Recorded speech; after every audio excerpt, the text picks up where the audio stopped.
on Bio, presented in HD where available.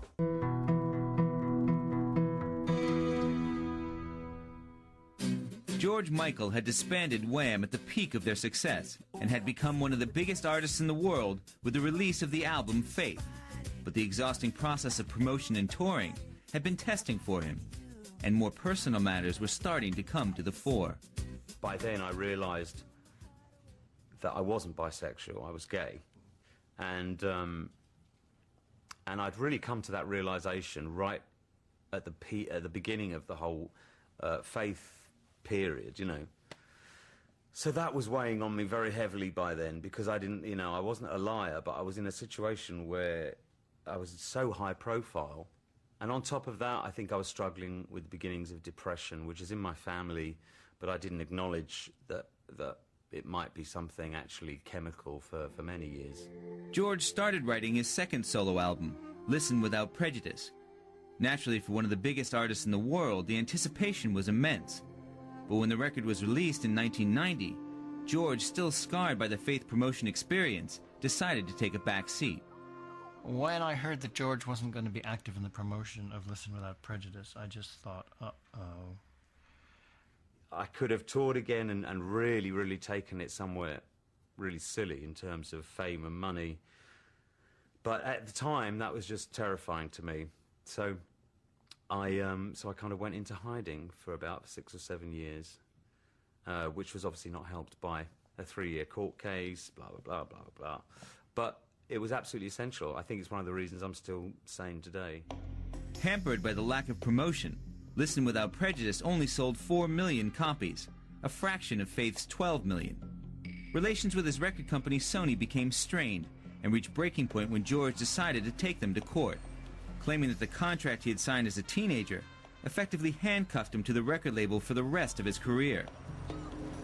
George wanted out, and the David and Goliath court case commenced in London's High Court in October 1993. The law is on the side of who's legally right. And Sony had George pretty well wrapped up. I'd always known, and everybody knew, that there was a huge discrepancy in the business between where these contracts had come from, which was the 30s, and the deals with Paramount and then CBS and studio deals, basically. And they were made in the same way, whereby artists were owned lock, stock and barrel by the record company. The music business had changed, the contracts hadn't. So fairness demanded that Sony release George from this contract. I mean, Sony is Sony, and going up against them was both brave and stupid. I mean, it's just the way that it is. But he felt that he was being pushed into a corner, and he wasn't going to take it anymore. He fought for what he believed in, and that you can't put any person down for going for what they believe in. If you feel that strong about something, you know, then you have to go for it. I understood that George had been provoked by a slur from an American record executive. And if indeed what I had heard was true, then anybody would want to be off the label. The winner-takes-all case lasted an incredible 2 years. I lost everything, absolutely lost disastrously, and I genuinely will never believe that that was kosher. I am shocked and extremely disappointed at the judgment of Mr. Justice Parker. There is no such thing as resignation for an artist in the music industry. If the law had been properly followed, I would have won my case. You know, restraint of trade. You can't sign people for 30 years to, you know. In the end, the case was resolved in a way that most of us in the business thought it would be. That is to say, George did not get released, but Sony wanted to release him. Because nobody wants to have an unhappy artist on the list, an artist who's going to make the air foul. We all remember Prince saying at the Berlin MTV Awards, "God bless George Michael." George had become a symbol of independence. Artists supported him. What an embarrassment to Sony. Sure, they were legally correct, but they were embarrassed by having him. All it really did was absolutely blacklist me here in America and take 3 years out of my career in the rest of the world. Would I have been clever not to do it? Yes, but if I had not done these things, I would have remained very, very high profile in America, and I would have had to go through everything I went through in full glare. So, you know, terrible, terrible period of my life, but all, you know, like everything else, you learn great lessons from it, you know.